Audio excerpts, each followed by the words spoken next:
What if I told you that the space between your cells is just as important as the cells themselves? Today, we are diving deep into the extracellular matrix. You can think of it as the biological superglue and the communication network that makes complex life, well, possible. It's really the unsung hero that gives our body structure and tells our tissues exactly how to behave. All right, so here's our roadmap. First up, we're going to get to grips with what this cellular scaffold actually is. Then, we'll break it down to its core building blocks, kind of like cellular architects. We'll also play detective and see what happens when the structure fails. And finally, we'll step into the lab to see how scientists make this invisible world visible. So, let's get right into it and define the framework. What exactly is this matrix, and why is it so incredibly important in both health and disease? What you're looking at here is a perfect example. See, every single cell in your body is embedded within a supportive framework. In this image of skin, that dense pink staining area, that's the dermis, and it is that framework. It's a classic type of fibrous connective tissue, and it's our first look at the ECM in action, holding up the epidermis above it. Okay, so the main thing to remember here is that the matrix is anything but passive filler. It's so much more. Think of it as this multi-talented tissue. It's a structural engineer, it's a communications network, a metabolic supply chain, and it's even the primary battlefield for our immune system. It's all of that rolled into one dynamic environment. Right, now that we know what it does, let's get into how it does it. To really understand its amazing properties, we need to deconstruct the matrix and take a look at its two main ingredients. On the most basic level, the ECM is a composite material. It's made of two things: the ground substance, which is this amorphous, superhydrated gel, and then embedded inside that gel are reinforcing fibers, like collagen, that provide all the structural integrity and tensile strength. Honestly, the best way to picture the ground substance is like a biological jello. It holds a massive amount of water, which gives it a powerful resistance to compression.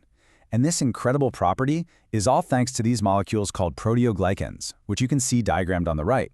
Their super complex, branching structure of sugars traps water, creating that essential gel-like consistency. All right, so now let's talk about the rebar in this jello, the three main types of fibers that give the ECM all of its strength and its elasticity. First up, we have collagen. This is the big one. It's the most abundant protein in mammals. As you can see from this diagram, its power is all in its structure. It assembles from tiny polypeptide chains into triple helices, then into molecules, fibrils, and finally into thick fibers. This incredibly ordered assembly gives it amazing tensile strength, which means it resists any pulling forces. And that signature banding pattern you see? That's a direct result of this super precise molecular packing. Next, we've got elastic fibers. And yeah, their function is right there in the name. They provide resiliency. They allow tissues to stretch out and then just snap right back. Structurally, you've got a core of elastin protein surrounded by microfibrils. The wall of your aorta, expanding and recoiling with every single heartbeat, is a perfect example of these fibers at work. And last but not least, we have reticular fibers. Now, these are a much finer form of collagen that don't bunch up into thick bundles. Instead, they create this really delicate, web-like supporting framework, a stroma, for all the cells inside soft organs, like your liver, spleen, and lymph nodes. But of course, the matrix isn't just an empty structure. It's practically a bustling city of cells. You've got your construction workers, the fibroblasts, that are building and maintaining everything. Then you have the security guards, like macrophages and mast cells, always defending the territory. And you also have these specialized citizens, like adipocytes for storage and osteoblasts for building bone. It's a very busy place. And this image right here just brilliantly illustrates how all these pieces come together. Here in the trachea, you can clearly see the layer of epithelial cells anchored securely to its supportive connective tissue below it, which is called the lamina propria. This interface is absolutely critical for both structural support and for communication between the two different tissue types. So, we've laid out the beautiful, elegant architecture of a healthy matrix. Now we have to look at what happens when this intricate organization gets compromised. And that brings us into the world of pathology. A textbook example of ECM pathology is amyloidosis. What happens here is that misfolded proteins start to clump together and get deposited as these insoluble fibrils inside the extracellular matrix. This pathological buildup essentially clogs everything up, physically disrupting the tissue's architecture. This is a huge factor in diseases like Alzheimer's and some types of heart failure, which just goes to show how catastrophic a matrix failure can really be.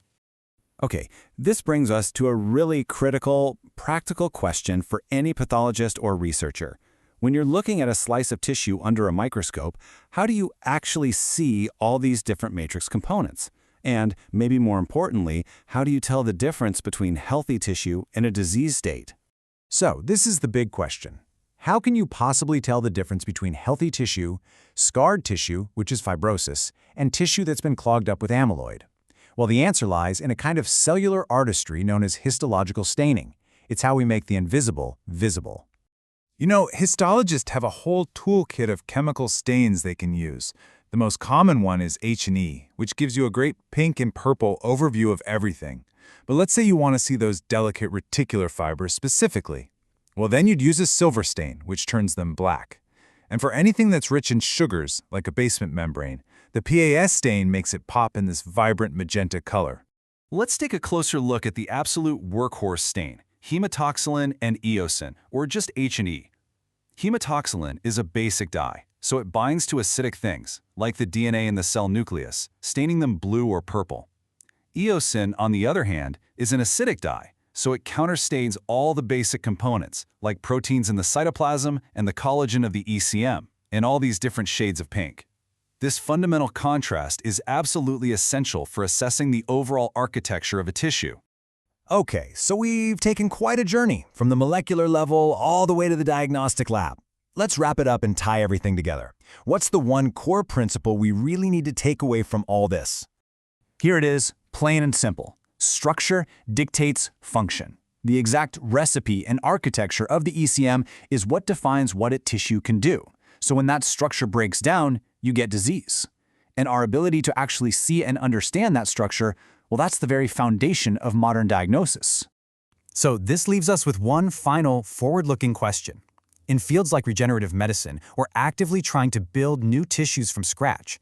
A deep understanding of the ECM isn't just academic anymore, it's the architectural blueprint. So the question becomes, how can we leverage its principles to create tissues that don't just mimic the form, but truly replicate function and resilience? That is the incredible challenge that lies ahead.